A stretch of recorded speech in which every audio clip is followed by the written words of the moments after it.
গুৱাহাটীৰ সোণাপুৰস্থিত kidney hospital institute of urology and kidney ডিজিজৰ সংবাদ মেলা অনুষ্ঠিত কৰে।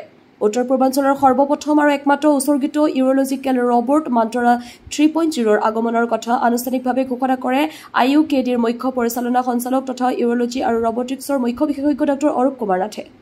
কিডনী হস্পিটেল IUKDৰ উপলব্ধ হ'ব বিশ্বমানৰ ৰবটিক চিকিৎসা। আজিৰ সংবাদমেলত ডক্টৰ নাথৰ উপৰিও IUKDৰ পৰিচালক সঞ্চালিকা সন্ধ্যাবিকা দেৱী, CEO দেৱজিৎ বৰকাকতি, বিশিষ্ট ইউৰোলজিষ্ট দ্বয় ডক্টৰ দেৱজিৎ বৈশ্য আৰু বৰুণ কুমাৰৰ লগতে ডক্টৰ বিকাশ চৌধুৰী আৰু ডক্টৰ বৰেণ্য বৰা প্ৰমুখ্যে ভালেমান নিমন্ত্ৰিত অতিথি, চিকিৎসক তথা স্বাস্থ্যকৰ্মীসকল উপস্থিত থাকে। চাওক গুৱাহাটীৰ সোণাপুৰৰ পৰা বিশ্বজিৎ সাহাৰ প্ৰতিবেদন AIN লাইভ।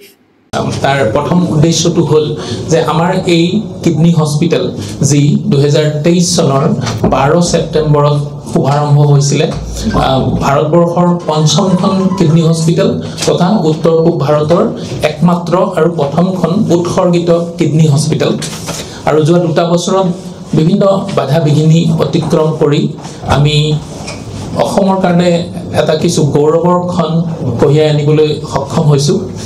যোৱা কিছুদিন আগতে আমি উত্তৰ পূব ভাৰতৰ প্ৰথমটো উৎসৰ্গিত ডেডিকেটেড ইউৰোলজিকেল ৰবট আমি ইয়াতে ইনষ্টল কৰিবলৈ সক্ষম হৈছিলো আৰু ভগৱানৰ আশীৰ্বাদ তথা উত্তৰ পূৰ্বাঞ্চলবাসীৰ সহায় সহযোগত আমি যোৱাকালি দুটাকে জটিল অস্ত্ৰোপচাৰ, এটা প্ৰস্টেট গ্ৰন্থিৰ কৰ্কট ৰোগৰ অস্ত্ৰোপচাৰ আৰু এটা কিডনি বিকল হোৱা কিডনিটো বাহিৰ কৰাৰ কাৰণে কৰা বিশেষ জটিল অস্ত্ৰোপচাৰ, এই দুটা অস্ত্ৰোপচাৰ ৰবটিক সাৰ্জাৰীৰ দ্বাৰা সুকলমে সম্পন্ন হৈ গৈছে। গতিকে এটা নতুন যুগৰ আৰম্ভণি হৈছে বুলি আমি আশা কৰিছো যে ৰবটিক সাৰ্জাৰী মানে ৰবটে অপাৰেশ্যন কৰে নেকি। গতিকে মই প্ৰথমতে এই কথাটো আপোনালোকৰ জ্ঞাতাৰ্থে জনাও। আমি ইতিমধ্যে বাতৰিকাকততো আমি প্ৰবন্ধ লিখিছো যে ৰবটিক সাৰ্জাৰীত ৰবটে নহয় সাৰ্জনে অপাৰেশ্যন কৰে, কিন্তু ৰবটিক আৰ্মছ থাকে হাতৰ দৰে, সেই আৰ্মছটোত আমি মেচিন বিলাক লগাই দিওঁ আৰু খুব নিখুঁতভাৱে কোৱা হয় যে ৰবটৰ যি এফিচিয়েঞ্চি আৰু যি কাৰিকৰী কুশলতা সেইটো আমাৰ মানুহৰ যি আটাইতকৈ বেছি কুটকৌশলী সাৰ্জনতকৈও যথেষ্ট গুণ বেছি আৰু তাৰ যি নিখুঁততা সেইটো কেতিয়াও আমাৰ হিউমেন লিমিটেশ্যনৰ বহুত ওপৰত। আমি যেতিয়া যোৱাকালি কৰিলো আমাৰ প্ৰথম কেছটোৱে আমি 3.5 ঘণ্টাত কৰিবলৈ সক্ষম হ'লো।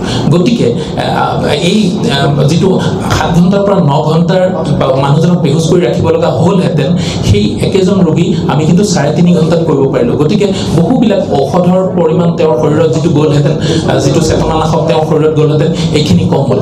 বা আমি যদি লেপাৰস্কপিকেলি বা যদি আমি অপেন সাৰ্জাৰী কৰিলোহেঁতেন তাত হয়তো 4 পৰা 5 বটল আমি তেওঁক ৰক্তদান কৰিব লগা হ'লহেঁতেন, কিন্তু ইয়াতে ৰক্তদানৰ প্ৰয়োজনীয়তাটো নাথাকিলে কাৰণ ৰক্তক্ষৰণ বহুত কম হ'ল।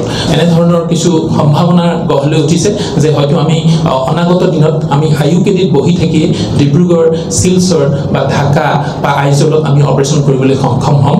আমি সেই দিশতো আমি কিছু আমি ভবা চিন্তা এতিয়াৰ পৰাই আমি আৰম্ভ কৰিছো। হয়তো কিছুদিনৰ ভিতৰত তেনেধৰণৰ সাৰ্জাৰী হ'লে আমি প্ৰথমে আপোনালোকক একো আহ্বান কৰি সেই ধৰণৰ কথাবিলাক আমি ভাবিবলৈ সক্ষম আৰু আপোনালোকক জনাবলৈ পাই সুখী হ'ম যে ৰবটিক সাৰ্জাৰী তাৰমানে ৰবটে এচিষ্ট কৰা যি সাৰ্জাৰী তাত 70% সাৰ্জাৰী কিন্তু ইউৰোলজি ডিপাৰ্টমেণ্টত হয়। সেইকাৰণে ইউৰোলজিতে ৰবটৰ প্ৰয়োজনীয়তাটো আটাইতকৈ বেছি আৰু যিহেতু ইয়াতে লেপাৰস্কপিক সাৰ্জাৰী আমাৰ ইয়াত খুব সঘনাই আৰু প্ৰত্যেক দিনাই প্ৰায় হয়, গতিকে আমাৰ টিমটো সেই ধৰণে যথেষ্ট অভিজ্ঞ।